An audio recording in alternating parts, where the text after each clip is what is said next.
नमस्कार, आप देख रहे हैं आरएम न्यूज में आपके साथ सुमन। इस शख्स का नाम है स्वामी अविमुक्तेश्वरानंद सरस्वती।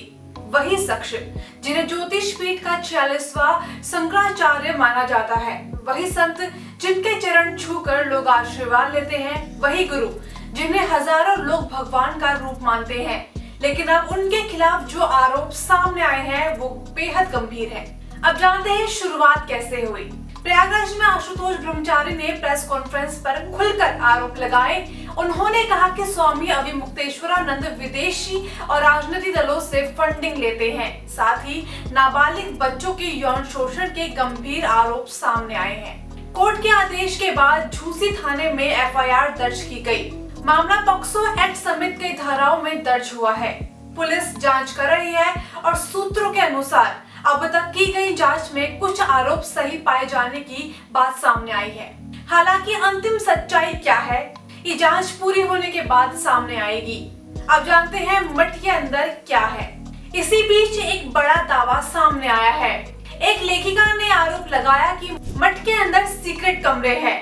कुछ जगहों पर किसी को जाने की इजाजत नहीं है और यहाँ तक कि स्विमिंग पूल होने का दावा भी सामने आया है।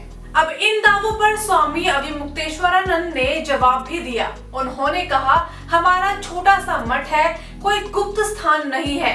स्विमिंग पूल गुरुजी के स्वास्थ्य के लिए बनाया गया था, जो अब बंद पड़ा है। हम खुद चलते फिरते मठ हैं। उन्होंने ये भी कहा कि अग्रिम जमानत इसीलिए ली गई ताकि जेल में कोई साजिश या नुकसान ना हो। उनका जन्म 15 अगस्त 1969 को प्रतापगढ़ में हुआ। उनका पूर्व नाम उमा शंकर उपाध्याय है। उनकी शिक्षा संपूर्णानंद संस्कृति विश्वविद्यालय से शास्त्री और आचार्य। उनका पद ज्योतिष पीठ जोशीमठ के शंकराचार्य। ये वही पीठ है जिसकी स्थापना आदि शंकराचार्य ने की थी। यानी ये सिर्फ एक पद नहीं, एक परंपरा है, एक आस्था है। सबसे बड़ा सवाल, भक्तों पर क्या बीती होगी। अब जरा सोचिए, जिन गुरुओं को आपने भगवान का दर्जा दिया हो, जिनकी हर बात को सबने सत्य माना हो, जिनके बताए रास्ते पर आप चल रहे हो, उन पर अचानक यौन शोषण जैसा आरोप लग जाए तो कैसा लगता है। भक्तों के दिल पर क्या गुजरती होगी। कितना बुरा लगता होगा ये सोचकर कि शायद हमने अपने लिए सही गुरु नहीं चुना।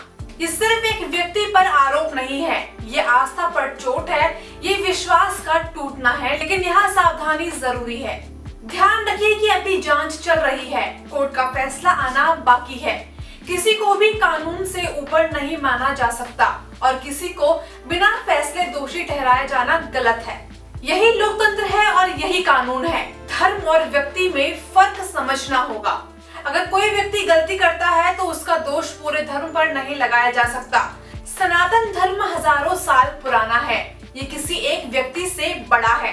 लेकिन अगर कोई संत, गुरु या धार्मिक पद पर बैठा व्यक्ति गलत करता है तो उसे बचाना भी नहीं चाहिए, क्योंकि धर्म की रक्षा अंधभक्ति से नहीं, सत्य से होती है। अब समाज को इससे क्या सीख लेनी चाहिए। पहला, किसी को भी भगवान नहीं बनाना चाहिए। दूसरा, सवाल पूछना गलत नहीं है। और तीसरा, आस्था रखें लेकिन आंखें बंद करके नहीं। और चौथा, बच्चों की सुरक्षा सबसे पहले। अगर किसी बच्चे के साथ शोषण होता है तो आवाज उठाना ही सच्चा धर्म है। और आखिर में आज ये मामला सिर्फ एक संत का नहीं है, ये हम सबके विश्वास की परीक्षा है। अगर आरोप झूठे हैं तो सच्चाई सामने आएगी और अगर वो निर्दोष साबित होंगे, और अगर आरोप सही है तो कानून को अपना काम करना चाहिए। लेकिन एक बात याद रखिए, गुरु वही है जो मार्ग दिखाए, अंधेरा ना फैलाए। आप क्या सोचते हैं, क्या धार्मिक पद पर बैठे लोगों की जांच और ज्यादा सख्त होना चाहिए? क्योंकि जागरूक समाज ही सुरक्षित समाज होता है। इस पर आपकी क्या राय है, कमेंट में जरूर बताएं और चैनल आरएम न्यूज के साथ बने रहिए। धन्यवाद।